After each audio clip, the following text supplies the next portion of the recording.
Frères et sœurs, bien-aimés en Christ, examinons-nous honnêtement devant le Seigneur aujourd'hui. Demandons-nous, est-ce que je te sers toi ou est-ce que je sers une œuvre?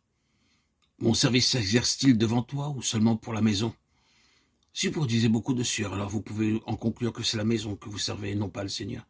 Si tout votre travail se limite à satisfaire les besoins des hommes, vous pouvez en déduire que vous servez l'homme et non pas Dieu. Je ne déprécie pas le travail qui consiste à offrir des sacrifices sur l'autel.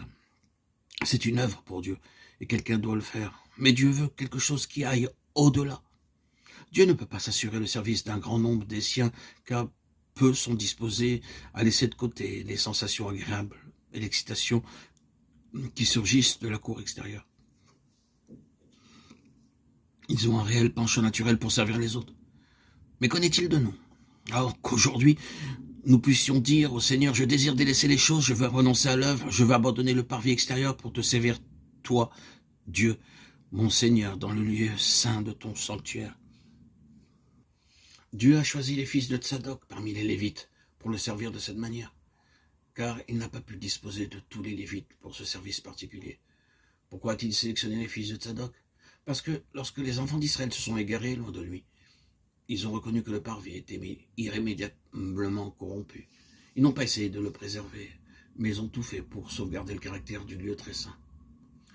Frères et sœurs, admettez-vous de laisser se dégrader les structures externes ou persistez-vous à dresser des échafaudages de projets pour tâcher de les maintenir encore?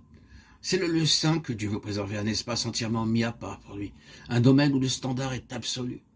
Oh, je vous demande devant Dieu d'être attentif à son appel pour délaisser le parvis afin de vous consacrer à son service dans le lieu saint. J'aime lire dans Acte 13 ce qui était l'essence même du ministère des prophètes et des docteurs dans l'église d'Antioche.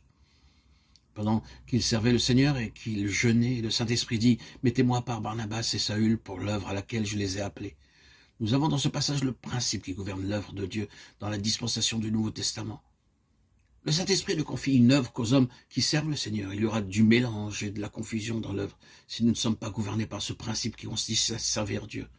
Au commencement de l'histoire de l'Église à Antioche, le Saint-Esprit a dit « Mettez-moi à part ou mettez à part pour moi Barnabas et Saül pour l'œuvre à laquelle je les ai appelés. » Dieu ne désire pas des volontaires pour son œuvre. Il veut les appeler. Il ne veut pas que vous annoncez l'Évangile uniquement parce que vous voulez bien le faire. L'œuvre de Dieu subit aujourd'hui beaucoup de préjudices à cause des volontaires.